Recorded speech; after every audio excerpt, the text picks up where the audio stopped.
¿Qué pasa, bowlers? Bienvenidos a Massive Ball, tu podcast de opinión de la mejor liga de baloncesto del mundo. Y hoy tenemos que hablar de la victoria de los Indiana Pacers en la final de la conferencia este de la NBA, en el segundo partido, 114-109, que no voy a decir que ya están en la final de la NBA, pero sí que tienen pie y medio, habiendo ganado los dos partidos fuera de casa. Hoy tenemos invitado, así que lo voy a presentar lo primero de todo. Tenemos por aquí a Eder Rebollo. Muy buenas, Eder, ¿qué tal? Bienvenido. Muy buenas. Seguramente algunos ya le conozcáis porque está en el grupo de WhatsApp de OGs o porque también es creador de contenido. Tiene su canal de Twitch, aunque hace tiempo que no streamea, su canal de YouTube, es muy activo en redes sociales, en Twitter. Os dejaré su Linktree en la caja de descripción de comentarios. Y ojalá, Eder, que sea el primer día de muchos que te pases por aquí, porque la verdad que creo que puedes encajar muy bien aquí con nosotros en el podcast. La verdad que sí. La verdad es que para mí es un placer y bastante ilusionada, la verdad, porque os consumo desde hace bastante tiempo. Para mí considero que el trabajo que hacéis trabajo de análisis, de hablar de la NBA y de más contenido que hacéis es una brutalidad, hablando claro, y de lo mejorcito que hay en España a nivel de análisis profundo. Así que estar por aquí para mí es un honor. Traemos a Eder, evidentemente, para hablar un poquito del partido de ayer, pero sobre todo, su punto fuerte aquí es que ha sido árbitro o es árbitro durante mucho tiempo. Ahora tiene 31 años, lleva desde los 14 pitando y la verdad que en bastantes categorías. Y creo que es bueno que tengáis su punto de vista a la hora de tratar de entender todo el tema arbitral que estamos viendo ahora en los playoffs. Y le planteé ayer por WhatsApp varios temitas que creo que pueden ser interesantes que conozcamos su opinión para pues tener el mayor número de perspectivas posible, que al final lo que tratamos de hacer aquí en Masipol es entender la NBA, comprenderla, analizarla, debatir y pasárnoslo bien hablando sobre ello. Así que creo que su opinión puede ser muy valiosa en este sentido. Y saludamos a Tony. Muy buenas, Tony, ¿qué tal? Saludos, saludos. Hoy sazonados. Nada, ya venimos llorados a los podcasts. La verdad que ha sido... Yo he de decirlo primero y quiero empezar con esto. Yo no creía al finalizar la temporada pasada nada en los Indiana Pacers como un equipo que pudiera ya simplemente volver a repetir unas finales de conferencia. Veía que Boston estaba por encima, que Nueva York con los fichajes que había hecho estaba por encima. Confié a principio de temporada en Filadelfia antes de todas las lesiones y de todo este jaleo. O sea, veía que ese acceso a las finales de conferencia estaba muy caro y yo pensaba en los Indiana Pacers pues como el típico equipo que fueron los Atlanta Hawks hace unos años, que llegaron a una final de conferencia, pero que luego no repitieron, ¿no? Y pues han demostrado todo lo contrario. Han demostrado que Carlisle sigue siendo uno de los mejores entrenadores de la NBA, que tiene una plantilla profunda, que juegan muy bien en ataque, que cuando necesitan defender lo pueden hacer, que tienen una idea muy clara de juego y que es un equipo competitivo y consistente, que al final esto es lo más importante a la hora de tratar de ganar partidos, que es lo que va esto. Así que yo aquí, de verdad, quiero decir que yo, en primer lugar, he infravalorado mucho a este equipo y a mí me ha sorprendido gratamente y me alegro porque esto es lo bueno al final del deporte, del baloncesto, de la NBA, que no todo esté escrito, que no todo esté planificado y que haya estos giros de guión y que haya ciertos equipos que suban y bajen de nivel para darle emoción y que al final hagan afición. Así que lo debatiremos bastante en el podcast, pero simplemente quería empezar hablando sobre esto porque me está por aquí Aguacate Pitaya diciendo pide perdón también, luego Hugo también por el grupo de WhatsApp me está diciendo da la cara a Vico, así que la doy. Esto, me confieso aquí con todos vosotros. He de decir que desde la eliminatoria de los Milwaukee Bucks ya me di cuenta un poquito más de esto y fui advirtiendo que me parecía que eran un equipazo. Pero bueno. También tenemos que hablar de los quintetos All NBA que salieron ayer publicados por la NBA, por San Charania. No recuerdo si Charania lo dijo antes que la NBA. Y debatiremos un poquito sobre ello, del partido entre los Pacers y los Knicks y evidentemente el tema del arbitraje con Eder. Además, Tony ha hecho 3 gráficas muy chulas analizando el partido y nos dará su opinión y nos explicará por qué han ganado los Pacers, por qué van 0-2 desde el punto de vista de la estadística avanzada. Así que creo que se va a venir un podcast bastante largo. Por cierto, esta tarde tendréis también podcast de los puretas de la NBA. Creo que lo publicaré sobre las 7 de la tarde, 8 de la tarde. Y mañana vuelve John Ball y tenéis podcast de los GMs. Así que mandar vuestro mensaje a la línea caliente, mandar vuestras plegarias con vuestros hot takes al número de teléfono 621-093204, repito, 621-093204, más 34 si estáis fuera de España. Dicho todo esto, para empezar, tenemos que decir que cuando las noches de NBA se hacen largas y los días pesados, siempre tendréis Massive Ball para pasar un buen rato. Comenzamos.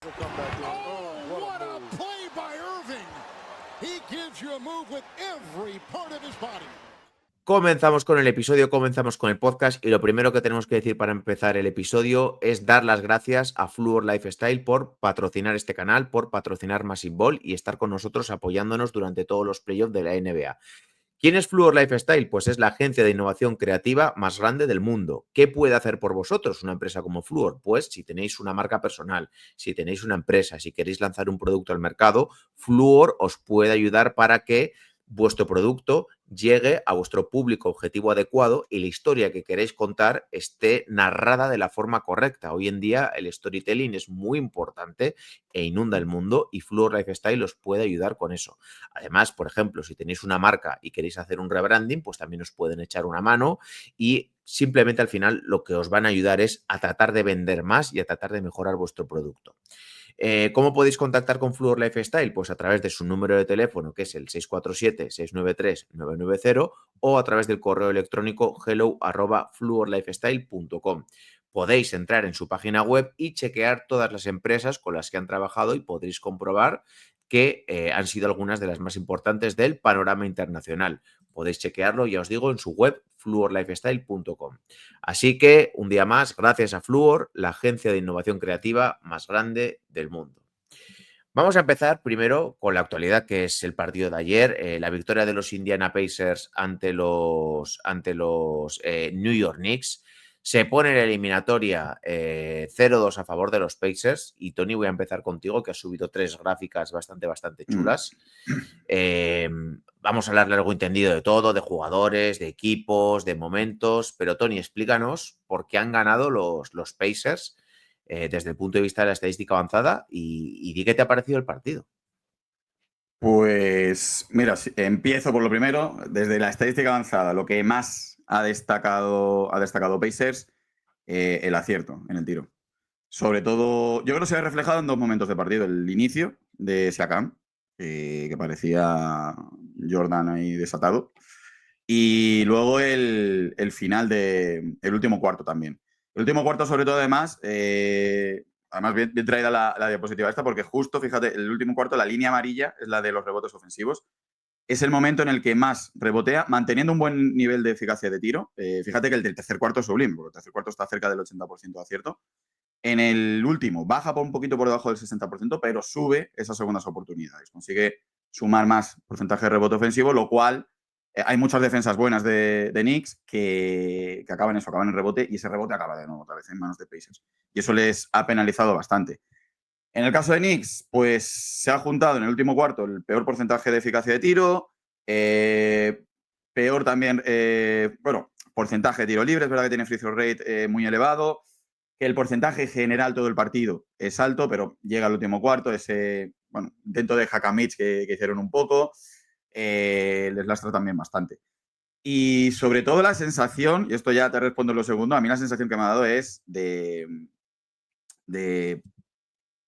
no poder, de saber Knicks que por mucho que intenten, sobre todo en los dos últimos cuartos, que no podía, que les era imposible. El ritmo de partido. Hay una canasta, no sé si os habéis fijado, una que es un robo de balón que acaba Hart en una bandeja, que está justo enfocando la cámara, primer plano de Hart, después mete bandeja, y en cuanto vuelven a enfocar, ya está metiendo otra bandeja Pacers. No pierden el tiempo, salgan enseguida, quieren siempre el balón vivo, lo quieren estar jugando constantemente, y eso pasa muy por encima de las posibilidades de Knicks, por lo menos en estos dos primeros partidos. A lo mejor llega el tercero y cambia algo, pero yo hasta ahora lo que veo es eso, ¿no? Una superioridad en el punto de intensidad, de hacer bien las cosas, de justo meter los tiros, de coger ese rebote por parte de Pacers que no tiene Knicks. Circulación de balón, Knicks llega muy tarde en todas las ayudas. Luego Indiana está defendiendo muy bien, está consiguiendo sacar de quicio y sacar de sus casillas a jugadores como Towns. Branson me recuerda mucho a Donovan Mitchell en la ronda anterior. No sé, son muchos paralelismos que veo. O pasa algo que ojalá, fíjate que deseo que no pase, ¿eh? En plan, no sé, algo como lo de Tatum, por ejemplo, con Boston, que cambie la tendencia, o la tendencia, no sé, a más de 5 ahora mismo no lo veo para Pacers, la verdad. Luego vamos, si quieres, con la última diapositiva, que me parece muy chula, hablando del MVP y de ciertas personalidades. Pero primero, Eder, ¿qué te ha parecido esta victoria de los Pacers sobre los Knicks? El análisis que habría que hacer es que el tempo del partido, que es lo que estaba comentando Tony, es que Indiana lo domina. O sea, en todo momento, la primera parte del señor Pascal Siakam es recordar a tiempos de Toronto Raptors en su verdadero prime, porque la actuación que hace es brutal. Y Nueva York depende mucho de sus dos grandes nombres, y yo he tenido la sensación que el problema que ha tenido Nueva York, por lo menos al final de partido, aparte de no poder, porque Indiana al final te somete a jugar un ritmo muy intenso a nivel ofensivo, en defensa es verdad que hemos visto un partido diferente respecto al primer partido. El primer partido igual podría ser un partido más frenético, más locura, también mucho acierto, ¿no? En cambio el segundo era ya ver un partido de playoff en consideración. Yo creo que las defensas son mucho más rudas, más agresivas. Se ha visto también a nivel de contactos, no eran feas, pero eran acciones que ya eran más pulibles, de decir, ostras, esto ya es un partido ya con contexto serio, de venimos de un primer partido muy rápido y dinámico a vamos a empezar a jugar a algo más serio. Y Nueva York, la sensación que ha tenido es que ha habido momentos puntuales que no termina de cuajar, y luego el final de partido. Yo me dio con la sensación de que Tips los últimos 6 minutos no ha sabido gestionarlo bien a nivel de rotación. Todo sacar towns muy tarde. Yo creo que también ha coincidido de que, como ya no te para el juego, no te ralentiza en una fuera, en una falta, claro, te somete a 2-3 minutos de intensidad a toda leche y pierdes ese punto donde igual Karl Anthony Towns es un jugador importantísimo, ¿no? Y a falta de 2 minutos, ya con el partido en patata caliente, que tienes que remar, se vas a dar tu primera estrella, que es Jalen Branson, y luego al final del partido, los últimos 4 o 12 segundos, me estaba poniendo ya en modo, poniéndome la camiseta ya de los Knicks, sinceramente, y echar a bufar, porque es que no era incomprensible decir 14 segundos te queda un tiempo muerto, y dices, ¿No no, lo pides? me la juego, aunque sea esfuerzo y el triple, desesperada, metido un tiro mal hecho. Digo, pero si me dices que es el partido, el final de la prueba del Game One, lo puedo entender, que vas 4-5 abajo. No tienes el partido por la borda. Yo creo que los Knicks son conscientes de lo que han hecho. Yo creo que Tips lo va a reconocer. Es que se va a dar cuenta a la hora de analizar el partido que los últimos minutos no está bien organizado, no está bien gestionado. Y luego que Indiana es un equipo muy coral, muy trabajado, que es que todos saben funcionar muy bien. Y en un día donde Haliburton es el gran nombre y el jugador que todo el mundo está viendo como el foco mediático de Indiana Pacers, coge un rol secundario, ejerce de base organizador, genera para sus compañeros y deja que otros nombres tengan importancia. Y luego el factor X de Indiana Pacers se llama Aaron Nesmith. O sea, la serie que está haciendo de playoffs este jugador es digno de ganar un contrato alto a futuro. Vamos a decir simplemente muy rápido los números para todos aquellos que igual no hayáis chequeado las estadísticas, simplemente hablar de quiénes han sido los mejores jugadores de cada equipo. Por parte de los... mira, voy a corregir porque tenía aquí el último cuarto. Por parte de los Indiana Pacers, el mejor jugador ha sido Pascal Siakam, como decía Eder, 39 puntos, 5 rebotes, 3 asistencias, 3 de 5 en tiros de 3, 15 de 23 en tiros de campo. Y luego no ha habido un gran segundo nombre, pero es que han aparecido varios jugadores, porque aparte hay 1, 2, 3, 4, 5 jugadores por encima de los 10 puntos, aparte de los 39 de Pascal Siakam. 12 para Naismith, 14 para Haliburton, que también tiene 8 rebotes y 11 asistencias, 12 para Andrew Nembhard, 10 para TJ McConnell y sobre todo han aparecido bastante. El último cuarto destacaría mucho la labor que ha hecho Miles Turner, que ha metido 13 puntos en el último cuarto con 2 rebotes, 1 de 2 en triples, 4 de 6 en tiros de campo, 4 de 5 en tiros libres. Por parte de los Knicks, pues evidentemente Jalen Branson, que ha hecho un partidazo, 36 puntos, 3 rebotes, 11 asistencias, 1 robo, solo 3 pérdidas, 5 de 12 en tiros de 3, que es casi un 42%, y 13 de 27 en tiros de campo. Luego, Karl Anthony Towns, 20 puntos, 7 rebotes, 20 puntos también para Mikal Bridges con 7 rebotes, 16 puntos para OG Anunoby. Y yo me quiero ir al inicio del último cuarto, que justo en la retransmisión no empieza el último cuarto Branson, que es uno de los momentos que yo creo que tiene pautado de descanso, y en la retransmisión dicen, ahora es cuando tienen que aprovechar los Pacers para meter un parcial ofensivo, y es lo que me da miedo por parte de los Knicks. Y dicho y hecho, los Pacers les han metido una pequeña ventajita que luego han sabido administrar y ha sido clave para para que puedan ganar el partido. Estoy también de acuerdo con Eder en lo de la última jugada, pero si quieres lo debatimos luego. Pero para mí, Tony, no sé tú cómo lo ves, ese es el momento donde se rompe el encuentro. En el Sí, inicio del... hay dos momentos. Uno es cuando Knicks se va de 10, creo que son, segundo cuarto, pero es que dura la ventaja que dura un minuto. O sea, la recorta enseguida, sí. Indiana. Es una sensación de no te vas a ir en el marcador, no vas a coger lo del primer partido. Y luego ese momento, ¿no? De Indiana que coge una distancia que dices, bueno, si no son tantos, ¿no? Se llega a ir de 10, creo que es a falta de 2 minutos, pero es la sensación esa de impotencia, ¿no? Que no me sale antes la palabra. De impotencia de decir, es que parece que no ayer. Es que en un día en el cual, en el tercer cuarto, Haliburton llevaba 0 puntos. Miles Turner llega al cuarto cuarto con 5 puntos.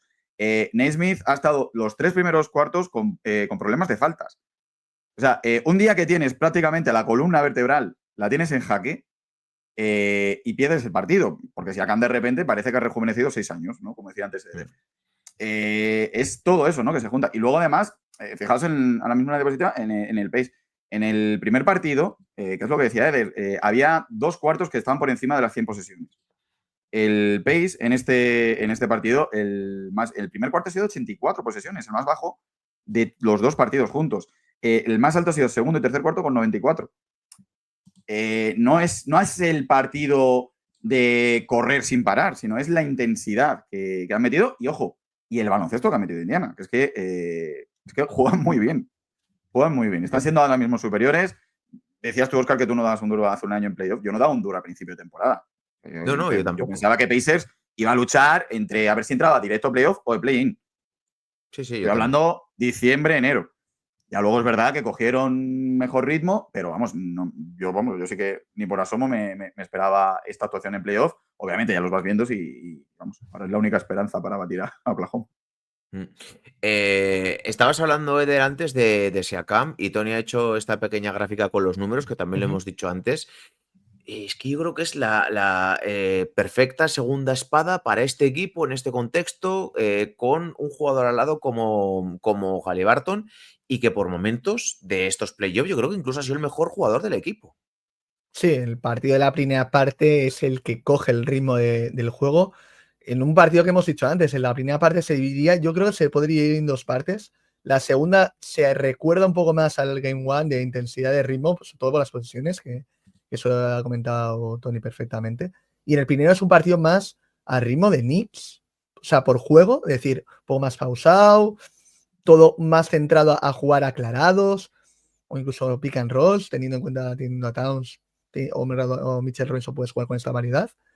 Y en cambio, Indiana era situaciones para que Siakam tuviera bola y que genera su juego. También está inspirado en momentos puntuales de toda la primera parte. Sobre todo es cierto de decir, dame el balón que me la voy a jugar.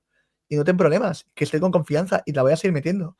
Entonces, viendo esto, Indiana se ha mantenido muy bien el partido gracias a ello, porque luego todo lo demás, muy dubitativo. Es decir, están, pero tampoco no les ves como con algo visible de decir, hostia, juega con Indiana que se hace un partido, ¿no? Simplemente, bueno, están ahí dentro del partido, pero los Knicks no han cogido el momento de dar un salto más cualitativamente a nivel de intensidad. Yo creo que a Nueva York le ha faltado, yo creo, en momentos determinados, sobre todo en el partido, ese punch de intensidad de ser más agresivo. Y luego, la segunda unidad, vamos a por la comparativa de emparejamiento McDonnell con Cameron Payne. Cameron Payne, no voy a mencionarlo. O sea, ha sido duro de verlo una vez más.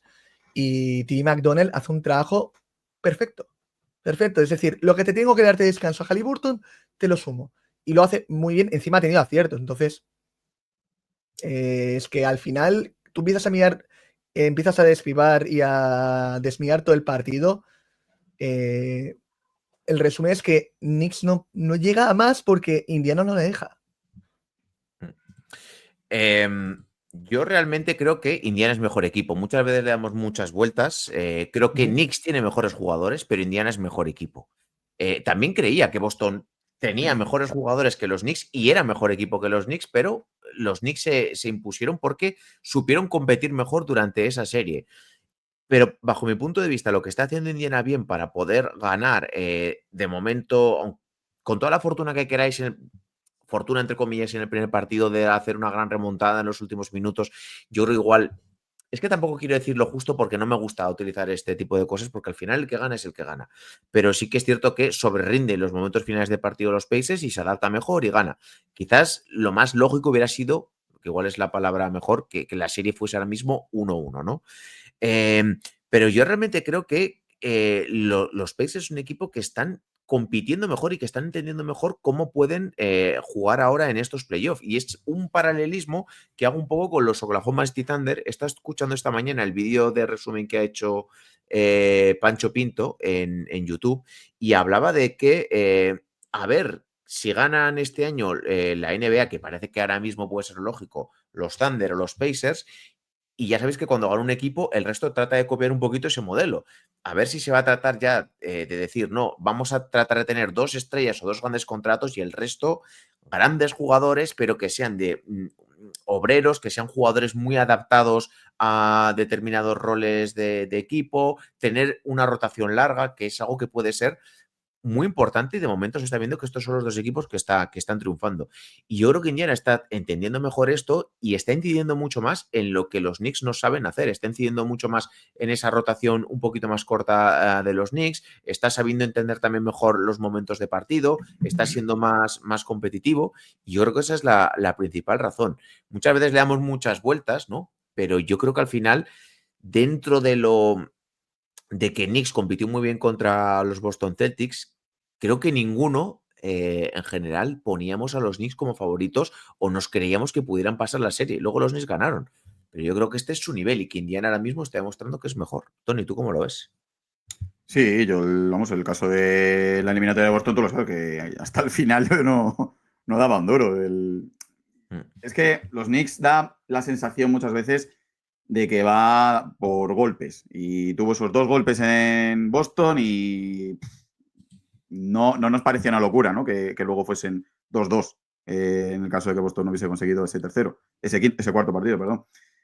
Y un poco lo que le pasó en el primer partido es lo que hizo Nueva York realmente en los 2 primeros de Boston. Entonces, tampoco quiero tirar de suerte ni cosas de ese estilo. Al final es creer. Es que cuando lo haces una vez, vale, a lo mejor puedes decir un poco, has tenido fortuna, pero es que Indiana ya se lo hizo a Milwaukee, ya se lo hizo a Cleveland y ahora te lo hace otra vez.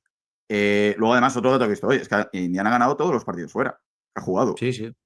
Me parece una locura. Ya en playoff, este nivel, ya en unas finales de conferencia, tener esa seguridad de desarrollar tu juego independientemente de cuál sea el escenario, eso es una fortaleza tremenda.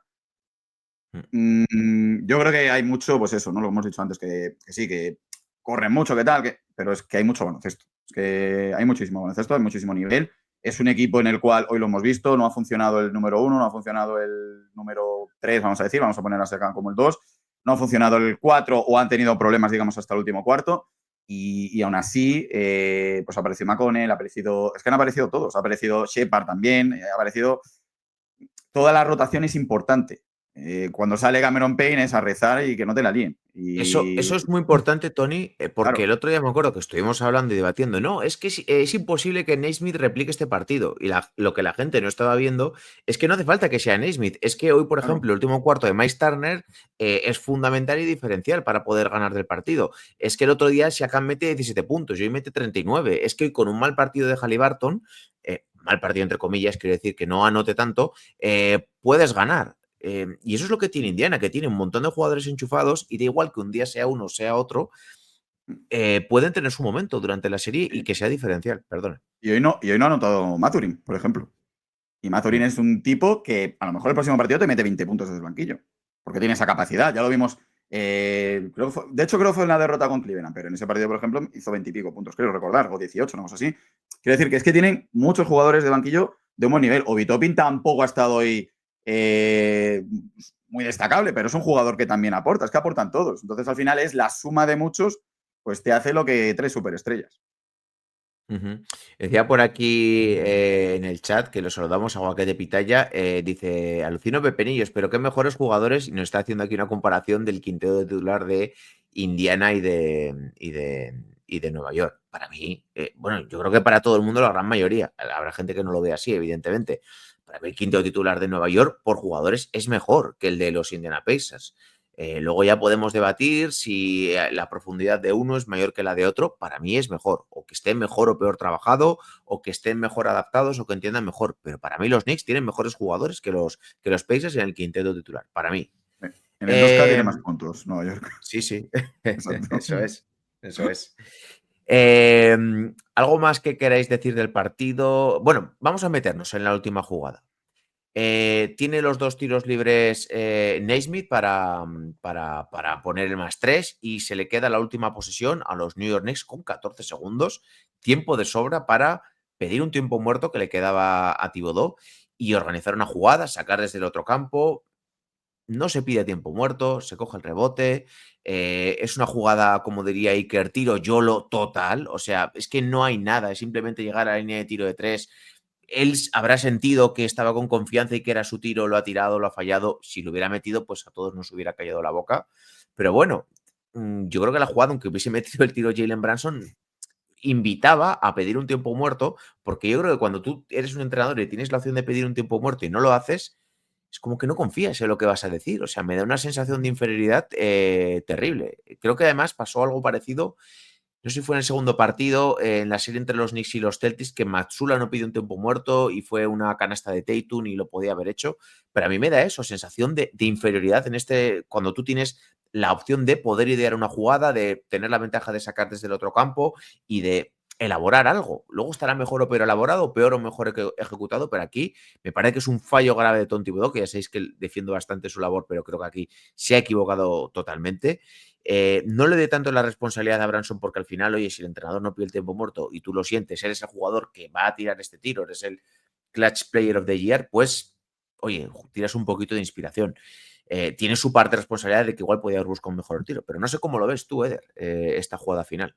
Yo lo veo, es que la palabra que utilizaría es muy hardcore, pero tips, o una de dos, o está en el baño, vamos a resumirlo así, con estas palabras, o factor miedo del partido anterior. Es que es tema psicológico, ¿no? Lo que no puede ser es que vienes el mazazo del Game One, tienes la oportunidad de resarcirte, que ya sonó, tienes bola para tomar una buena jugada elaborada con 14 segundos, que te quedarían 3 décimas para Indiana si se acaba la posesión, pero al final es última posesión de partido.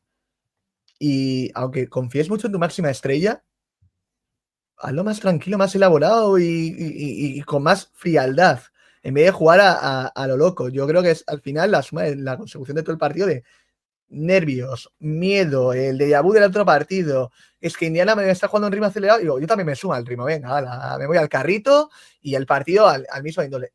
Igual es otro error. Aquí yo creo que encima un entrenador muy experimentado con Tips en situaciones de este estilo y de su trayectoria, es que la palabra es que se cagan encima. Se cagan encima. No quería decir, pero es que. Dilo, aquí tienes Es que carta blanca. aquí es ¿Para claramente que los Knicks se cagan encima. Luego también se le cae palos a los demás jugadores, pero aquí el principal responsable de ese final de partido, de la última jugada, es el entrenador. No se puede echar en culpa a Branson, porque Branson al final hace lo que bienamente puede, que es al final salgo acelerado, busco una situación de step back rápido para tirar, porque es la especialidad que tiene este jugador. Tiro y lo tiro forzado, porque estoy con presión y con nervios. En vez de jugar más tranquilo, teniendo jugadores igual para la situación de bloqueo o un tirador, haber planteado algo bien para que tuvieras ventaja o buscar una penetración con Branson y buscar a un jugador de la esquina como tienes a Nunobi o a Bridge, incluso a McDrive, que puedes meterlo en la esquina para tirar. Eso es que confías plenamente en un jugador y que los demás, ¿no? Y que entra el nervio. O sea, ahí han entrado mucho los nervios. Eso quiere decir que Carlisle, Indiana Pacers, psicológicamente está ahora mismo comiéndose la tostada, la fruta, el zumo de naranja, el café con leche del desayuno y los siguientes comidas. O sea, tienen que empezar a profundizar un poco en Nueva York de que o de aquí empiezan a trabajar en el Game Free o es que no hablamos de 5, igual hablamos de 4. De Sí. 4 en Indiana y a casa. Tony, tú que también que has estado muchas veces entrenando, tú hubieras pedido tiempo muerto, ¿no? Imagino. A ver, pedir tiempo muerto te va a garantizar un plan A, un plan B e incluso un plan C. Quiero decir, esto es de manual, todo el que ha estado en un banquillo, en un equipo, siempre tienes tus 3 opciones mínimo. Aparte que estas jugadas suelen estar bastante preparadas, pero tienes eso, ¿no? Tus 3 planes para poder ejecutar y más con tanto tiempo. Es que estamos hablando de 14 segundos. No sé, otra vez se me ocurre que no se fíe de su equipo sacando de banda después de del último partido.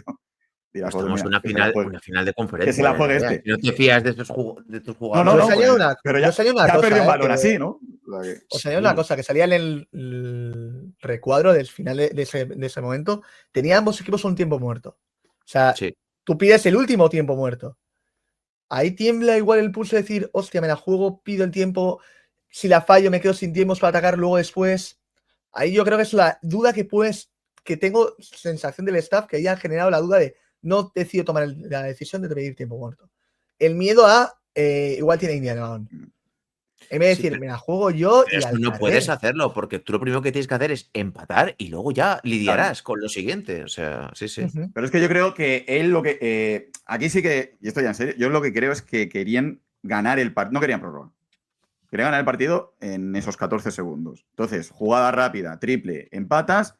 Indiana a ver lo que hace y tener tú la última posesión para intentar ganar. Y no irte a extra time. Porque si te vas a prórroga, creo que él tiene la sensación de que por piernas, por frescura y por todo, en una prórroga, Indiana tiene más ventaja que Nueva York. Se la jugó a eso. Lo que pasa que el ataque fue todo lo que se podía hacer mal, se hizo peor, ¿no? La posición del tiro, no sé, es que no fue un tiro ni mucho menos claro, porque puedes lanzar bien y tener un buen tiro y bueno, luego pues que se te salgan 1000 cosas que pueden pasar. Esto es deporte al final, el baloncesto y lo hemos visto 1000 veces. Tiros malísimos que entran y tiros buenísimos que no. Pero yo obviamente hubiese ido a asegurar, pero yo creo que la sensación es esa, que Thibodeau quería ganarlo en esos 14 segundos, no quería nada de otra prórroga, por rotación o por lo que sea, y bueno, pues salió todo lo mal que pudo salir para Knicks y salió todo lo bien que pudo salir para Indiana. Ojo, Branson yo creo que aquí también tiene responsabilidad, no creo que sea el máximo responsable, creo que primero el entrenador aquí tiene que ejecutar su jugada y tiene que estar seguro de lo que hace, pero Branson aquí, yo creo que el tiro es malo, vuelvo a lo mismo, si lo mete, da igual, si él siente esa confianza, al final, ¿qué le vas a decir? Es que es el mejor jugador de estos playoffs en momentos clutch y del año en momentos clutch, o sea, si él siente que se tiene que tirar esa jugada, pues bueno, esto va así, pero yo creo que el tiro era mejorable, no sé si lo veis vosotros también. Por lo menos, no sé, haber gastado más tiempo o Sí, haber es eso. hecho una mejor jugada, es llegar y lanzar. O buscar una asociación de espera un poco a que se quede un bloqueo y de ahí buscas ese espacio suficiente para lanzar.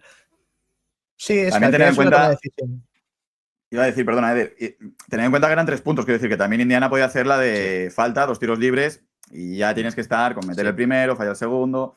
Entonces, creo que la velocidad o las prisas, mejor dicho, por tirar rápido va por ahí, ¿no? Por también evitar esa falta de que te mande solo a tirar 2. Ujú. Pues no sé si queréis decir algo más del partido, que creo que hemos tocado más o menos todos los puntos. Bueno, acabar. Ahora los Knicks viajan a Indiana, los Pacers reciben a los Knicks. Los Knicks también han ganado todos los partidos que han disputado fuera de casa, porque ganaron, no, perdón, menos uno que No, perdieron en Boston. perdieron. Perdieron uno en Boston, pero han ganado 2 en Boston y ganaron 3 en Detroit. Es decir, ha sido un mejor equipo fuera de casa que como local. Es algo tremendamente loco y tremendamente ilógico que un equipo en playoff gane más fuera de casa que de lo que hace dentro de su propia cancha. Tampoco yo espero ahora mismo que los Knicks ganen los 2 partidos, pero bueno, veremos lo que sucede. Los Cavs perdieron los 2 primeros partidos contra los Pacers en casa y ganaron el tercero en la cancha de Indiana. Luego Indiana sentenció el partido en el cuarto. Yo lo que sí que creo es que los Knicks no se van a rendir. Vayan 3-0, 3-1. Creo que el equipo va a tratar de competir, lo hagan mejor o peor, pero creo que no se van a rendir y creo que no lo van a dar por hecho. No sé cómo lo veis. ¿Creéis que tiene alguna opción Nueva York del 2-2? Porque es que un 3-1 seguiría siendo tremendamente favorito para los Pacers. Si miramos un poco mentalidad de Nueva York, miras el resultado. Es que tienes que mirarlo desde la perspectiva de Nueva York. Miras el resultado y dices, vale, perdí la prueba. Palo, con remontada. Segundo partido lo pierdo, nada, al final son 5 puntos, pero realmente son 3. Pero hemos peleado el partido. La sensación de Nueva York es, podemos ganarles. O sea, la sensación de, me he quedado un paso, tengo que dar un pasito más. un pasito más todos. Y no hablo de Branson o de Anthony Towns. Branson posiblemente es el que menos salto tiene que dar porque es que está poniendo toda la carne al asador, pero el resto de jugadores igual tienen que dar un salto más en defensa, un salto más en el rebote, un salto más en ese balón lanzado que hay que recuperar el balón, en ese tiro exterior que igual no tengo tanta confianza, pero me tengo que creérmelo para enchufarlo. No, a ellos le falta dar ese saltito más para lanzarse desde el cero.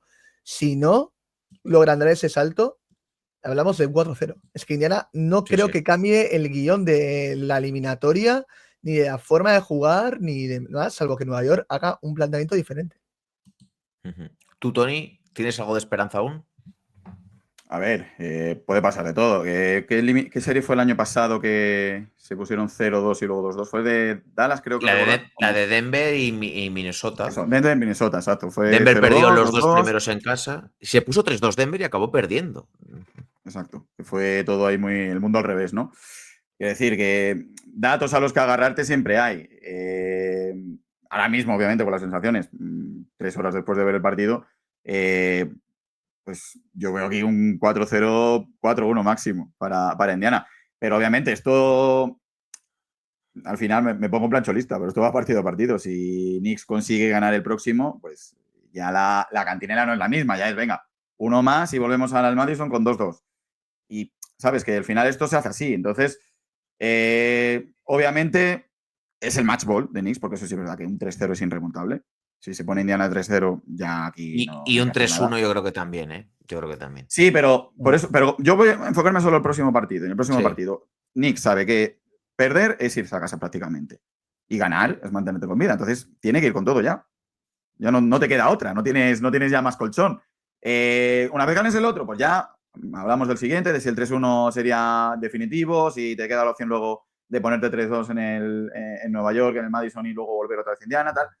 Pero el próximo es ganar o ganar, es que no queda otra historia. Aún así, ya digo, yo ahora mismo, con lo que aprieta ese pabellón, con esa gente de Indiana, que el que se haya sacado el abono de las Fever y de los Pacers tiene que estar, vamos, en el mejor mes de su vida ahora mismo. Yo creo que van a estar aquello, bueno, va a ser una caldera y bueno, vamos a ver qué ocurre, pero yo soy pesimista a día de hoy. Sí, yo creo que Indiana es muy favorito, porque me ha parecido mejor equipo que los Knicks a lo largo de todos los playoffs y creo que está compitiendo mejor y al final me quedo con eso, que en este momento, a esta altura de temporada, a esta fecha, están compitiendo mejor y están entendiendo mejor lo que tienen que hacer para poder ganar la serie. Veremos lo que sucede, porque al final esto es deporte, puede pasar cualquier cosa, pero me parecería ilógico que los Knicks pudiesen salir con un 2-2. Es que todo lo que no sea que los Knicks ganen los 2 partidos en Indiana, me parecería que la serie estaría acabada. Yo creo que los Knicks van a ganar 1 en Indiana, creo que van a ganar 1, pero creo que va a ser al final la serie un 4-1. Y creo que los Pacers ganan en el quinto de la serie y llegan a las finales, que por cierto sería la segunda final en la historia de los Indiana Pacers. Creo que tiene un récord muy negativo en finales de conferencia, no sé si es 8 partidos perdidos y 1 ganado, y con este estarían haciendo historia. Y si Oklahoma llega también a su, que parece que va a ser, o Minnesota, me da igual, de la otra serie, tendremos un nuevo campeón de la NBA, un equipo que nunca ha ganado el anillo. Vamos a cambiar de tema, chicos, y vamos a hablar un poquito de arbitraje. Ha habido mucha polémica y para eso hemos traído por aquí a Eder, para que nos hable un poco de qué está sucediendo en estos playoffs. Y voy a meterme ya directamente a lo que todos queréis escuchar, que es el tema de Shai, de que se le pitan demasiadas faltas, que es un jugador que hace mucho flopping.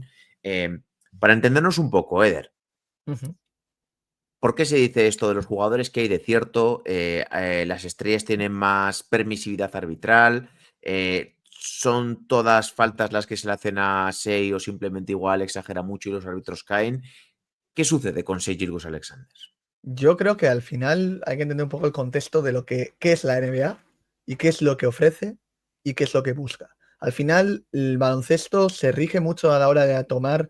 Tenemos una normativa, al final es un reglamento que todo el mundo entendemos y que conocemos, pero luego hay un tema de interpretaciones, que esto también está parte del reglamento, y luego el tema de criterio.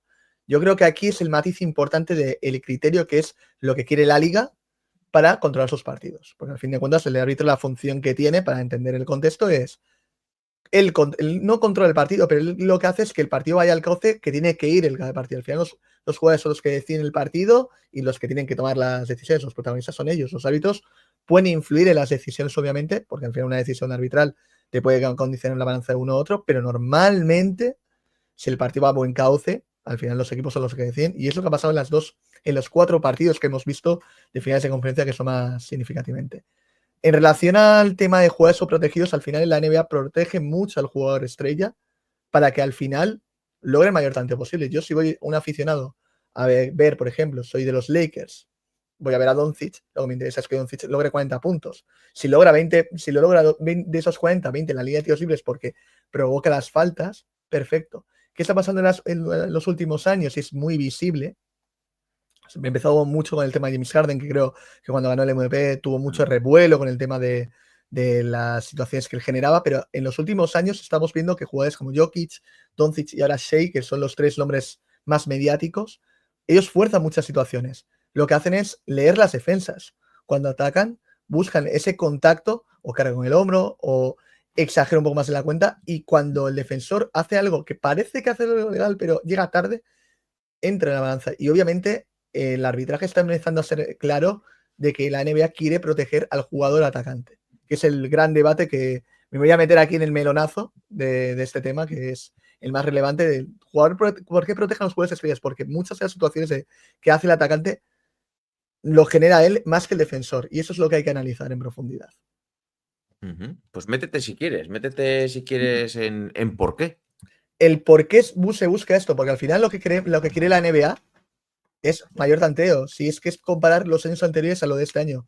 En los últimos años hemos visto que el nivel de juego es mucho más físico, por un lado, mucho más elaborado, los juegos son cada vez más, técnicamente son muy buenos, respecto a muchos años, y el nivel de tanteo y de acierto es cada vez más, es mucho más mayor. Entonces lo que quieren es incrementarlo. ¿Se ha visto los playoffs? O sea, el nivel de acierto de los playoffs comparado a la época de, vamos a ponerlo, en los últimos 10, 15 años, no tiene nada que ver. Recuerdo finales de la época del 2010, 2012 que no llegan ni a los 100 puntos.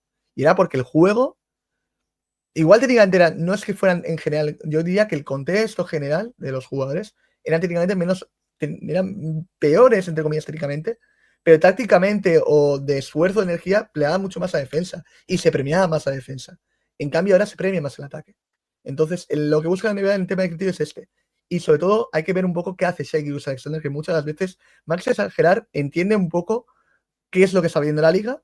Entonces él aprovecha esta ventaja. Si la NBA, si los árbitros me permiten jugar de esta manera, de hago una simulación, parece que me han dado, me trastabillo y me la pitan, el problema igual es de la interpretación del árbitro, de qué hace el defensor. ¿Por qué pitan esas situaciones que están interpretando mal?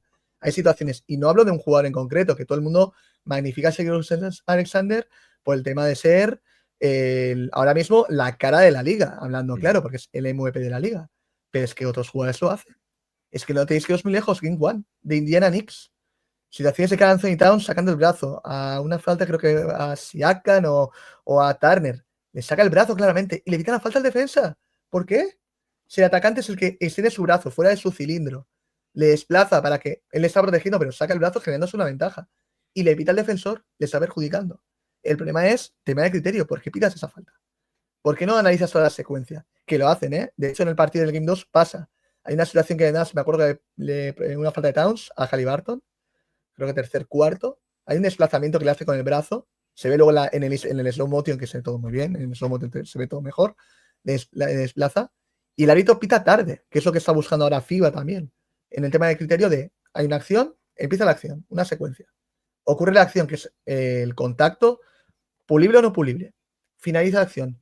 Lo que tienen que valorar es la ventaja-desventaja, que esto se habla mucho a la hora de entender el arbitraje, si tiene ventaja o no. Hay que ver todo el contacto si al atacante le se equilibra, lo pierde el balón, le empuja. Esas situaciones que al final le generan una desventaja al atacante y sancionarlo. O al revés, que el defensor está posicionalmente legal, no está haciendo nada ilegal y el atacante se carga sobre él. Hay que analizarlo. De hecho, por ejemplo, para mí el arbitraje del Game 2 está mucho más consistente que el Game 1, pero por el ritmo de juego, por ejemplo. En cambio, el de Oklahoma, que es el gran debate que se va a ver, es por qué a Oklahoma se está permitiendo jugar más duro de manos, de intensidad, cuando los demás equipos también lo intentan hacer y no llegan a ponerlo al mismo nivel. Ahí está el debate de por qué hay unos sí y por qué otros no. Y yo creo que los equipos no se plasman al nivel de Oklahoma. Yo metería ese nivel de que parece que llegan, pero no lo hacen igual, no juegan de la misma dureza. Yo creo que es la queja principal. No es que Oklahoma son una panda de, al final, que es un equipo muy rudo, muy feo, muy cerdo, que mete mucha mano, que no, hombre. Lo que hay que analizar es qué hace el otro equipo. El otro equipo pone al mismo listón. Si estamos los dos al mismo par, de acuerdo, es discutible. Pero no es el caso. Y luego analizar el número de faltas. Que mucho revuelo con tiros libres, el número de faltas, la mayoría de los partidos están en torno a los 40, 45 faltas por partido. A nivel de contexto está bien. Y luego hay que ver todo el partido. Nos quedamos en los clips virales. El problema de las redes sociales, nos quedamos en las jugadas que saca un aficionado casual, corta la jugada de la falta, por ejemplo, que hay una falta clara de Seglus en el primer La que le partido. interesa poner al aficionado. Claro. Eso es, se trastabilla solo, que pita la falta, pero es que en el partido que hemos visto ayer pasan situaciones parecidas. Hay una falta que le pitan a Towns que tira, Siegan se cae, que están cerca de darse y no se tocan, la pitan, pero ¿por qué pita el árbitro? ¿Sabes por qué? El árbitro de centro hace un 3 en raya. Le pilla de lateral, ve la espalda del jugador y del defensor, no ve la ventana, que tiene que ser el hueco del defensor y del atacante, y ahí, en ese hueco es donde tú ves si uno invade o no te invade. Cae y Towns se queda con cara de ¿qué coche me acabas de pitar? O sea, no he hecho nada. Y luego ves la repetición y dices, vale, el árbitro no está bien colocado, pero también el arbitraje a 3, que es el tema de movimientos, hay muchas veces que estás en situaciones de balón muerto, o sea, estás ciegamente. O te abres un poco a la izquierda o a la derecha. Ahí el árbitro se queda fijo, pero porque realmente el árbitro de centro se mueve, vamos a decirlo, una mierda. No se mueve nada. Entonces ahí está el problema de muchas situaciones. También la posición del árbitro y también hay que entender un poco el momento de partido, la cabeza, cómo está el árbitro. Hay muchos factores que la gente no se da cuenta y puede afectar al criterio, obviamente, pero en líneas generales lo que es el sobreprotegimiento de los jugadores estrellas es normal porque al final la liga lo quiere. El tema de los tiros libres con Shai es que Shai es un jugador muy inteligente y sabe aprovecharlo. Y el problema que va a empezar a ver en la liga y está viendo en los últimos años, que yo abro este segundo melón, es el tema de las simulaciones ofensivas. Que muchas veces pican de que el defensor hace legal y el atacante es el que invade. Y la NBA igual, a términos de criterios de cara a las próximas temporadas, empiezan a castigar más, en vez de las simulaciones defensivas que ya lo hacen, o las típicas celebraciones de le hace un mate y empieza a gritarle a uno a un jugador a otro, que a Holcomb de hecho se le pitó una técnica en el partido del Game 2. Igual empiezan a trabajar esas simulaciones de atacarles. Es decir, de no sancionarles. Llegar a un punto que un jugador proteste y la liga. ¿Cuál es el problema de la liga? Que lo que no quieren es tener a 30 estrellas de la liga de la misma situación. Entonces, ese baremo es complicado. Pero llegará a un punto de que empezarán a analizarlo. Yo te quiero preguntar, ¿se puede cambiar o se cambia el criterio de, imagínate, estos 2 primeros partidos a los 2 siguientes cuando se cambia de localidad? Puede cambiar tranquilamente, dependiendo de cómo vaya la serie. Al final, a nivel profesional, que es lo que hemos hablado a inicio del stream, bueno, más allá fuera de cámaras en este caso, el resumen es que los equipos al final hacen scouting, pero los árbitros también lo hacen. Al final, a nivel profesional, tienen la capacidad suficiente de ver los partidos, los árbitros al final trabajan como viven de ello a tiempo completo, pueden permitirse ver los partidos, analizan las jugadas más polémicas, al final analiza también el juego de ambos equipos, porque queramos o no, es donde residen los focos principales, donde quieres controlar el partido a nivel de contactos, donde puede generar algún problema, y es ahí donde puede cambiar un poco la balanza. Se ve muy claro en el Game 7, por ejemplo, de Denver Oklahoma, que todo el mundo se quedó con ese foco, porque el partido cambia a un contexto más físico. Yo creo que el trío arbitral lo que quiere es buscar un juego más duro, muy al estilo de la época de los 2000, decir, mira, que se la jueguen ellos, vamos a permiten más de la cuenta, porque al final yo creo que el foco defensivo de la defensa Caruso-Jokic no es terminantemente legal, o sea, Caruso la agarra por todos lados. O sea, Sí, es cuestión sí, de verle. de la camiseta y todo. La agarra, le trasaría y Jokic se sale del partido. También Jokic, con el volumen que tiene, no es capaz de meter un culetazo, un caderazo fuerte y meter brazo, pero psicológicamente te mata, porque estás en un Game 7, un jugador te saca de quicio, no me puedo moverme y encima es que te roba, el otro te viene, te salta en la ayuda lateral, te mete la mano, porque lo bueno de Oklahoma y la gran virtud que tiene son las ayudas laterales que tienen, que son muy agresivos en ese aspecto. Otros equipos no son así, porque quieren trabajar igual el 1 contra 1. Eso ya es formas de jugar. Si el árbitro te permite robar mano y robas claramente el balón, ¿qué problema hay? Es que también hay que ver qué es lo que hace 100% Oklahoma. ¿Mete mucha mano? ¿Mete mucho cuerpo? Sí. ¿La NBA lo está permitiendo? Sí. Y es que es cuestión de ver el Game 2 de ayer. La primera parte es claramente empujón, le pone mano, pero lo permite porque son pequeños empujones que no generan incidencia, aguantan y como los jugadores son físicos, pues lo permiten hasta que llegue a un punto de, vale, hay un empujón claro que le desplaza claramente, ahí lo pito. Ahí está el contexto, pero puede cambiar el criterio en función de cómo vaya la serie o si el partido se calienta. Es que es muy sencillo de entender. Igual hay una serie que en el Game 2 se calientan dos jugadores, pues deciden a macheta a ellos dos para cortar el partido, para que el partido vaya al cauce que tiene que ir.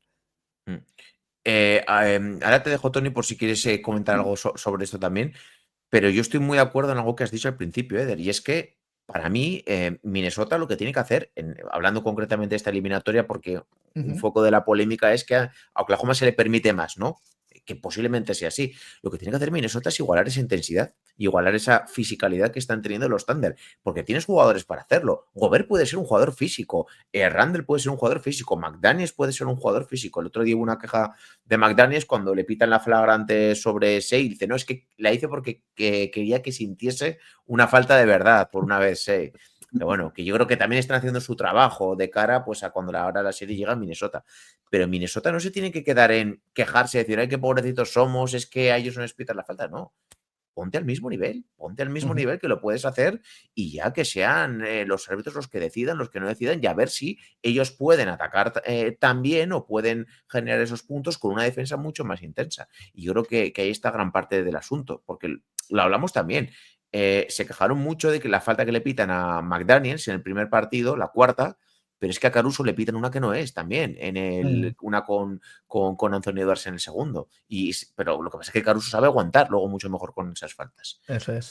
Tony, ¿tú cómo ves este tema? ¿Algo que igual quieras aportar, decir, algo que te genere dudas? No, me recuerda mucho, yo no sé si os acordáis, la época del Juventud de Badalona cuando entrenaba a Aito García Reneses, cuando estaba Ricky, cuando estaba Rudy. Era un equipo muy parecido en cuanto a nivel de intensidad, de defender muy duro, de pegar mucho, y se quejaban mucho los equipos por aquella época también en ACB y era lo mismo, pues ponte tú a ese nivel. ¿No? Es verdad que el listón de arbitraje como que cambiaba un poco, pero porque era el propio equipo el que invitaba a ello en ese contexto. Entonces, claro, el ponte tú de todas formas es que es muy fácil de decir, es que hay que hacerlo bien. Es que Oklahoma son masters en eso. Lo hacen tremendo, el cómo meten mano, el cómo enseguida saltan, como lo decía Eder perfectamente, el ejemplo era Jokic. Ni se giraba y ya tenía dos jugadores encima. Entonces, eso también se entrena, ¿no? Y luego del tema de protección de estrella, eso es algo que siempre ha existido en la liga. Yo me acuerdo mucho las finales de 2006, las de Dallas contra Miami, cuando emerge la figura de Dwayne Wade. Dwayne Wade, yo no sé la cantidad de tiros libres que sacó en esa serie. De hecho, el Subiste ayer gráfico que puse ayer, exacto. Sí, eso te iba a decir, ahí aparecía Wade. Lo voy a poner, porque no le acabé de Bastante entender arriba. alguna cosa y te quería preguntar. Mira, ya que estamos. Bueno, lo voy a buscar primero que Sí. no, sí que lo busqué o no. Ahora lo voy a poner porque no lo acabé de entender. Pero dale mientras, perdona, Tony.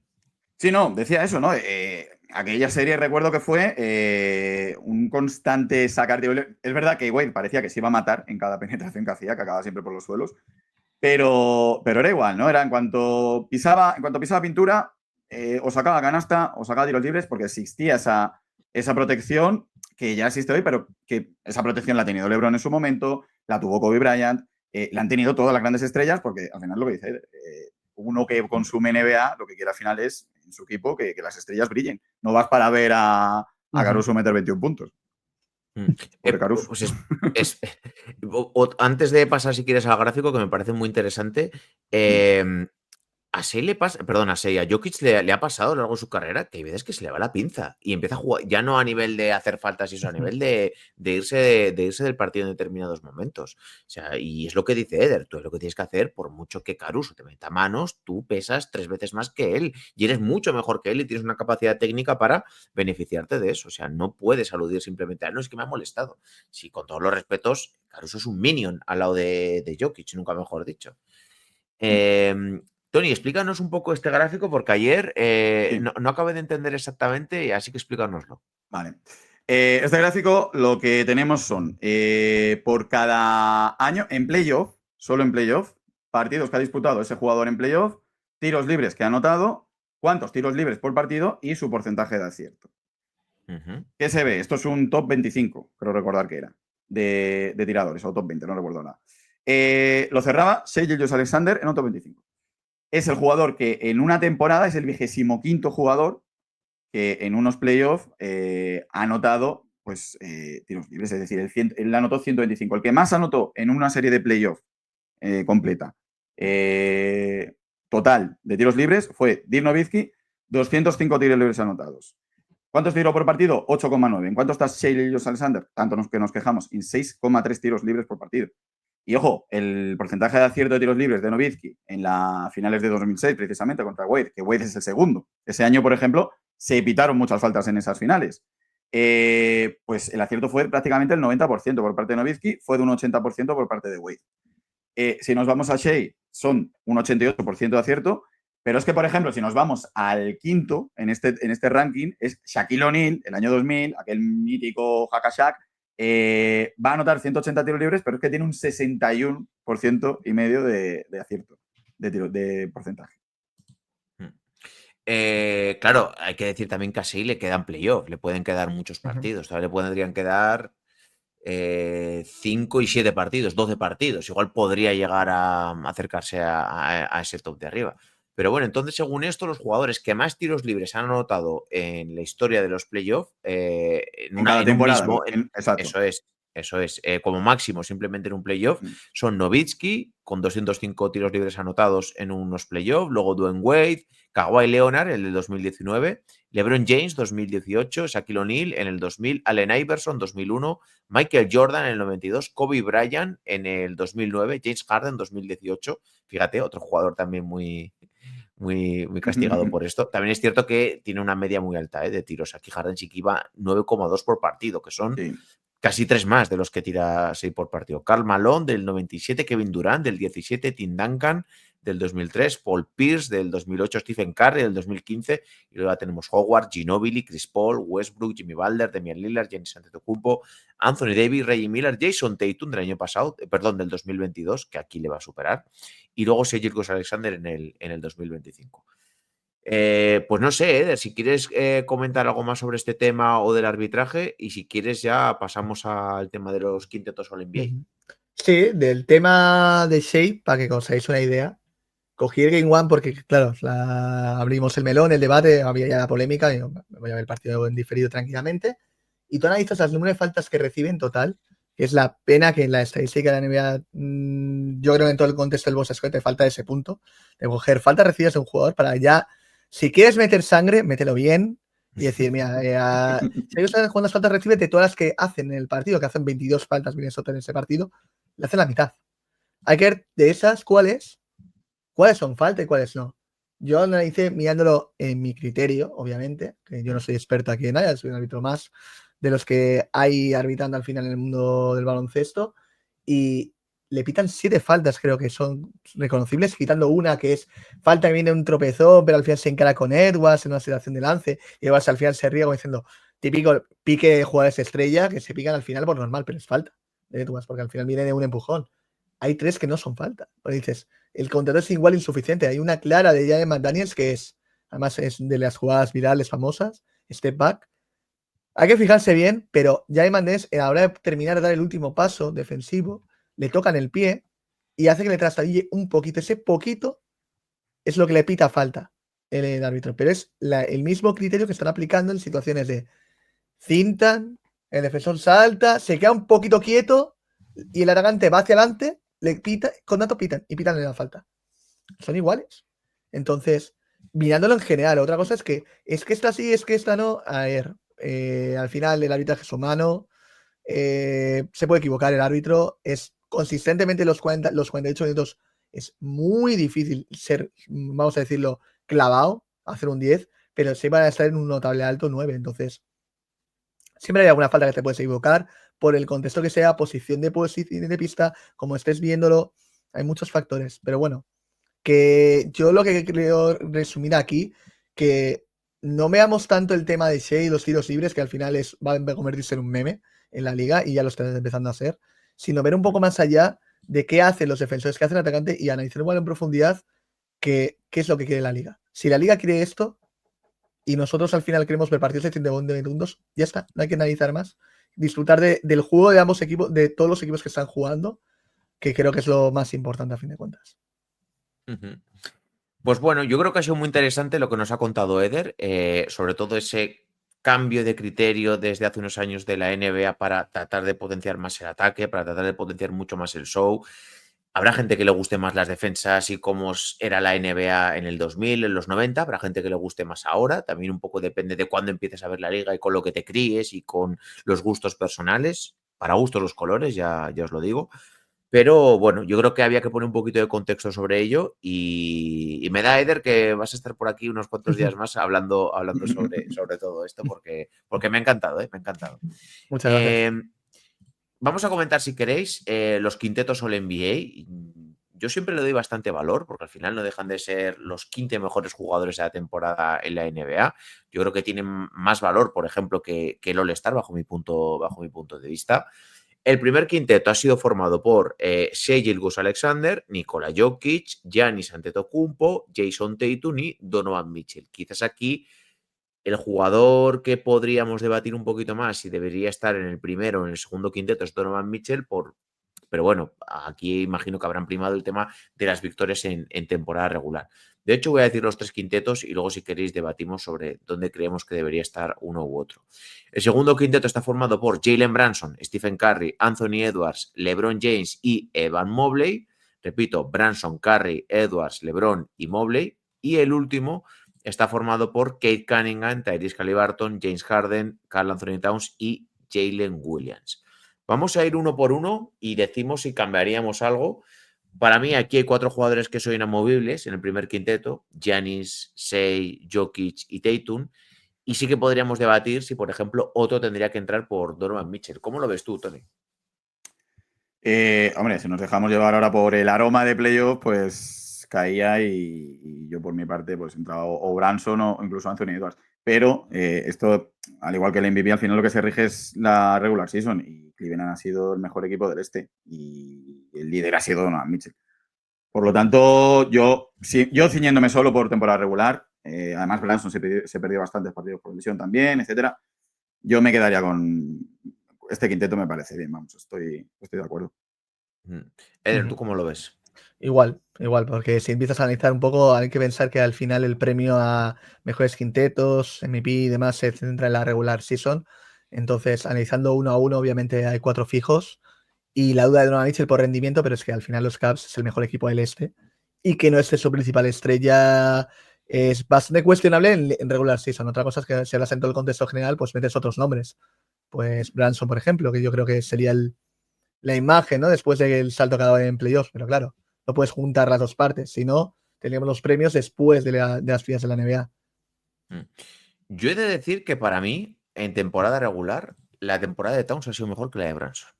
Para mí. Al final, Branson llega con el gancho a los 65 partidos y creo que el jugador más regular ha sido Towns y por momentos ha estado en un top 5 MVP por partes de la temporada. Yo quizás podría tener la duda, por ejemplo, de haber metido a LeBron en el primer quinteto por Donovan Mitchell, pero creo que al final, pues bueno, un equipo que hace tantas victorias como Cleveland, queda muy raro que no meta un jugador en el primer quinteto, entonces lo puedo entender. Pero LeBron James, por momentos, yo le voté en quinta posición como el mejor jugador de la NBA en las votaciones que hicimos, Tony. Sí, lo hemos visto toda la temporada, ¿no? En los análisis estadísticos, que en el Player Impact Estimated estaba muy arriba. Y luego, además, hay que poner el contexto, ¿no? Pues son 40 años, son ya 21 veces. 21 veces de Exacto. forma consecutiva en un quinteto All-NBA. Solo el primer año no fue All-NBA. Su año rookie. Es una auténtica bestialidad, ¿no? De los récords que está marcando en longevidad, yo creo que esto sí que van a ser imbatibles, ¿no? Porque ya no es que ya durar tanto en la liga ya es un hito. Y, por ejemplo, Horford, ¿no? Se me viene a la cabeza, o incluso Brook López, nos vamos a jugadores veteranos, Chris Paul, etcétera. Pero hacerlo a nivel de LeBron, eso yo creo que, no sé, yo creo que eso ya no lo vamos a volver a ver. No sé, yo creo que el segundo quinteto es el que más te puedes camar porque no estás conforme. Siempre tienes alguno que, joder, este lo pondría en el primer quinteto, o este a lo mejor lo bajaba. Es un poco ahí, ¿no? La lancha del medio del sándwich.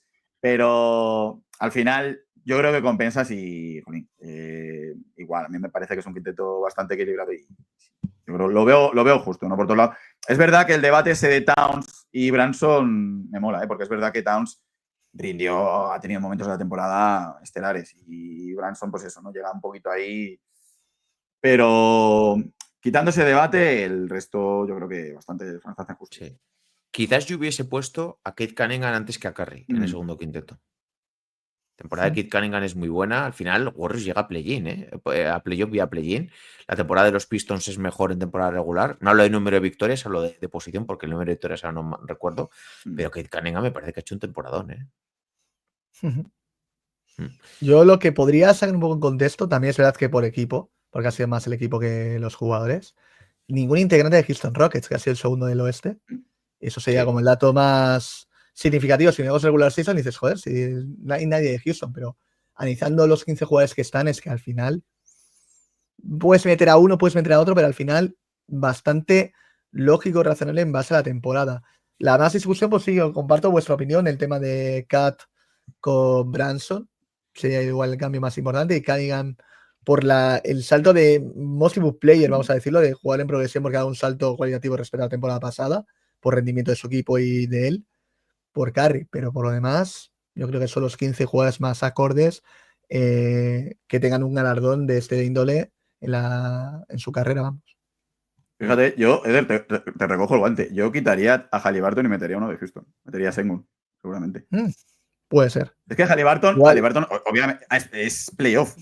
La temporada regular, sobre todo el comienzo, fue muy malo de Halliburton, el inicio de temporada. Es verdad que luego ya va poco a poco recuperando un poco, digamos, la esencia, pero Halliburton También es verdad que muchas de las votaciones de los expertos se centran mucho, se queda mucho en la imagen, la sensación de la segunda parte de la temporada. Más que la primera, porque la primera se queda como muy lejana, muy bueno, sí, pero es que la gente se queda ya con la segunda parte. Y ahí es donde gana adeptos Halliburton para que entre en el quinteto. Ahí está el pequeño matiz. Porque si no, es que puedes meter a Sengun, por ejemplo, por poner así el nombre de los que más me puede encajar en base a temporada. Por Houston, quizás sí. Ivica Zubac en vez de Harden podría ser. También. Depende de lo que se valore. Yo creo que Sengun debería estar aquí y no sé, quizás haber quitado a Halliburton. Yo a Halliburton no lo puse, por ejemplo, en las votaciones que hicimos. El que no entra nunca es Sabonis, ¿eh? Saludos, Ochoa. Sí. Bueno, pero Sabonis ha quedado muy mal. Sabonis se merecía ser All-Star, ¿eh? Sabonis se merecía ser All-Star. Sabonis de momento, el pobre eterno castigado, ¿eh? El pobre hombre. Sí, o sea, hace méritos porque es que el jugador se las saca, o sea, en cada noche es un obrero, pero es que ni le metes en All-Star, no aquí ni en cualquier quinteto, y el pobre está como diciendo, joder, soy una estrella, pero no tengo estatus de, ¿sabes? Como está pasando a Branson, que a Branson yo creo que el calificativo de estrella habrá que quitárselo y ponerle superestrella. O sea, por el tema de, no por el rendimiento de playoffs, sino es que lleva desde que está en Nueva York a un nivel superlativo y hay que dejar de ser ya, bueno, es una estrella, no, ya es una de las caras de la liga. O sea, ya vamos a ser sinceros con Branson. Sí. O sea, ya hablamos el melón de Branson cara de la liga, por favor. Sí, completamente de acuerdo. Quería aquí destacar, por ejemplo, hay mucha gente que le parece una tontería esto de los quintetos All-NBA. Para los jugadores es tremendamente importante porque Jaren Jackson, que era otro jugador que parecía que iba a ser All-NBA y al final con el desplome de los Memphis Grizzlies no lo ha sido, optaba a una mejora de contrato por haber entrado en este quinteto y creo que va a llegar a perder bastante pasta porque no va a poder optar a la renovación en cuanto a cantidad total de dinero. Así que para que veáis que estos premios son importantes para los jugadores en este sentido, que les tocan el bolsillo y no les gusta. Recordad también, a mí me ha pasado Halliburton por qué forzó tanto para llegar a los 65 partidos, ser el NBA, porque ese contrato que al final pudo firmar iba a ser más lucrativo para él. Así que les tocan el bolsillo y es algo importante y que no los tenemos que tomar a la ligera y que, oye, cuando hay votos que descuadran mucho, que son, pues debemos decir, oye, pues esto nos extraña. Pues yo creo que vamos a ir finalizando con el episodio porque tampoco os quiero tener toda la mañana y llevamos ya casi 1 hora y 40 de directo y más de 1 hora de podcast seguro. Oye, Eder, que de verdad, que ojalá puedas volver aquí las veces que quieras, que más Ball es tu casa, que Muchas me ha gracias. encantado charlar en persona por primera vez contigo y que estás invitado a pasarte por aquí cuando tengas un rato porque la verdad que ha sido un auténtico lujazo. Sí, para mí, lo que os he comentado al inicio, para mí es un placer venir aquí, o sea, es que os consumo. Dentro de lo que es el ámbito de NBA en España y o hispanohablante, el trabajo que hacéis es descomunal y para mí verlo desde una visión diferente. A mí, cuando me hablaste y me comentaste para el tema árbitro, para mí dije, ostras, pues no es el típico aficionado que ve NBA, sino verlo desde mi punto de vista Sí, me sí. hace sentirme ya no partícipe de ellos, sino hablar de algo que no se habla en otros deportes y dar naturalidad a algo que el arbitraje está dentro del juego, que es lo que comentaste cuando propusiste y tal, y yo creo que está bien porque nadie lo hace. Nadie lo hace a nivel general. En fútbol sí se hace, pero en fútbol, bueno, Bueno, sabemos lo pero eso es que... la Ya sabéis jungla cómo más se está absoluta. llevando y más a día de hoy con el tema de las redes sociales. Pero dando una profundidad un poco más concentrada, está bien. La pena, pues obviamente, el ver jugadas, yo creo que es lo que más analiza el árbitro, ¿no? En situaciones de esto es falta, esto no, esto sí, ¿por qué esta jugada? Por ejemplo, tuvimos un debate en el grupo de OGs, la jugada final de Halliburton, que es que hay 3 situaciones en esa jugada que son de secuencia pura, que es la situación de que Branson le mete la mano en el primer bote, hay un, vamos a decirlo, me saldrás, un efecto de un manejo defectuoso del balón de Halliburton que termina votando, que es violación a fin de cuentas, pero no lo sancionan por final de partido, nervios, hay también un agarrón de Bridge que esto, y luego mete la castaña, mete. Entonces, es bonito ese debate de decir, esta sí, esta no, pues pasa muchas situaciones. En el Game One hubo una situación en la prórroga que se hagan hace un tapón que tú la ves en vivo y dices, hostia, pues sí, es tapón. Repetición, Gold Kane. Era una canasta, un tapón ilegal como un piano. Pero claro, ¿cuál es el detalle? Décimas de segundo y el balón toca con un pelín el tablero. Es la típica que el árbitro va a decir cuando lo vea y dice, la cago. La cago, me la como. Sí, Pero es que lo que hay. sí. Yo aquí quiero decir, hay muchos canales que dicen, no, no vamos a hablar de los árbitros. Claro que se puede hablar, con respeto, con educación, tratando de informarte para saber lo que estás diciendo. Pero es algo que forma parte del juego y que decide gran parte del juego son los árbitros. O sea, no hay que decir que no se pueda hablar, que no se pueda criticar. Criticar no es decir, eres un cabrón. No, criticar es decir, creo que aquí no lo has hecho bien, creo que aquí se han equivocado, creo que aquí le han podido perjudicar, teniendo el contexto, pues evidentemente, de algo de la lógica y del el sentido común. Pero hay que hablar, o sea, hay que hablar. Cuando lo hacen bien, cuando lo hacen mal, cuando igual un equipo se pueda sentir perjudicado, que también es un sentimiento natural que pueda surgir, pero hay que hablar sobre ello. Mira, vamos a dejar por aquí la última pregunta que nos dejaba por aquí Wolfstein. Saludos, saludos. Dice, lo hemos tocado al principio también del directo, pero no habíamos empezado el podcast. Dice, la reacción del presidente de Panathinaikos. Dice, ¿alguna vez has vivido así algo parecido por parte del público? Hombre, de un presidente no lo sé, pero tú De tendrás gente de clubes, anécdotas. te puedo decirte de gente de clubes algo parecido. A ver, la reacción del presidente de Panathinaikos es excentricidad, desmesurado y falta de profesionalidad y de respeto hacia la competición. Hablando claramente, una cosa es que lo haga el entrenador en tu contexto de un partido normal, sin llegar a ser algo muy excéntrico, de entrar a meterte cizaña. Encima, es que estamos en un contexto donde hay mucha polémica con la Euroliga en el tema de Abu Dhabi, y es que la imagen de ver es que te choca por realidad baloncesto europeo, jeques, y ves al señor dueño del Panathinaikos, que es una excentricidad exagerada, con pantalones cortos negros, una camiseta de algodón, que le faltaba ir con el cigarro en la mano, a quejarse a los 3 árbitros, es que dices, pero a ver, chico, ¿pero a dónde vas? ¿A dónde vas? Lo suerte que le paran a tiempo y no va a agredir. Si fuera a agredir, ya diríamos Creo que que es una no le pieza. llega a tocar. No le llega a tocar al Creo que árbitro. no, yo creo que todo es encararse, le agarran y Sí. se queda un poco ahí en tierra de nada y bueno, ni tan mal, pero luego esto es, obviamente, si le prohíbes la entrada al pabellón es que algo está recogiendo el informe arbitral, Sí. que la Euroliga entrará en meollo porque las imágenes son visibles y le caerá una multa, pero bueno, el tío, como cheques en Igual. blanco, o sea, 50.000 euros, te los voy a pagar, te voy a seguir llamándote de todo por redes sociales, porque su Instagram, muchos de sus stories van relacionadas con ella. Y si me ha pasado algo parecido, yo tengo un recuerdo, a ver, situaciones que me han pasado, pero así lo más destacado, con 16 años, un partido de infantiles de campeonato de Guipúzcoa, de hecho. Era el cuarto equipo contra el primero.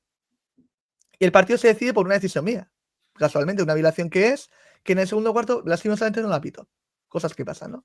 Terminé el partido, yo tenía 16 años, iba con mi padre y con un compañero mío de equipo. Salimos del pabellón, rumbo hacia el coche, íbamos a otro lado porque iba a pitar en otro polideportivo, y viene un entrenador del club que no vuelvas al polideportivo, montando en cólera. Mi padre le paró los pies. También, detalle bueno por su parte, dice, menor de edad, ¿qué coño haces? O sea, ¿qué vas? Que está también aprendiendo. Me quedo con esa imagen porque luego, años después, con esta persona me llevo bien. Qué gracioso el asunto, pero me llevo a día de hoy bien porque no le guardo rencor, simplemente me hice a analizarlo ya con el tiempo y con la experiencia que tengo. Digo, bueno, cosas que me pueden pasar, pues sí, pero de gente directiva, así algo como esto, no me ha llegado a ser algo tan hardcore, que algún comentario suelto, pero dentro de un contexto normal de deportivo. O sea, Que la gente se calienta mucho, ¿eh? O sea, la gente se calienta demasiado. Este por lo menos no saltó con pistolas como el del Pau en su momento. Lo estaba pensando. Eso es. Sí, pero sí, bueno, sí. que el resumen que hago es que es verdad que el baloncesto a nivel arbitral en Europa, por lo menos, es la sensación que tengo. En los últimos años ha cambiado mucho la sensación. También es verdad, llevado un poco al sensacionalismo y a las redes sociales y la cultura que vivimos. Pero sigue manteniendo, comparado con otros deportes, el respeto al colectivo. Y luego, cuando das naturalidad al trabajo que se hace, porque aquí en Guipúzcoa, en los últimos 2 años, se ha empezado a ver en redes sociales la imagen que trabajan los árbitros, sobre todo en la formación, porque están muy enfocados en la gente joven, informarla, y es lo que se está haciendo ahora. Y la verdad es que es un trabajo magnífico el publicarlo y dar naturalidad. Y hay veces que en redes sociales la propia federación ponen jugadas de árbitros y que haya debate y que exista ese debate, que es lo bonito, pues como lo que hemos hablado aquí en esta hora 45 llevamos de charla. Oye, pues de verdad, Eder, que muy agradecido porque hayas sacado un ratito y que ojalá podamos hablar dentro de poco. Muy bien. Tony, nada, próximo lunes, podcast de estadística avanzada, que imagino que analizaremos ya las finales de conferencia con unos cuantos partidos. Así que nada, que saludos, Tony, que tengas un buen fin de y el lunes nos volvemos a ver. Pues sí, el lunes 3 partidos ya tendremos por cada serie y nada, y agradecer igualmente a Eder, he disfrutado muchísimo y además lo que dice, ¿no? Al final, arbitraje es una parte más, hemos rajado de Thibodeau, hemos rajado de Branson, pues porque también se equivocan, es que aquí perfecto no lo hace nadie, ¿no? Así que vamos, igual, deseando volver a coincidir con él. Gracias, igualmente.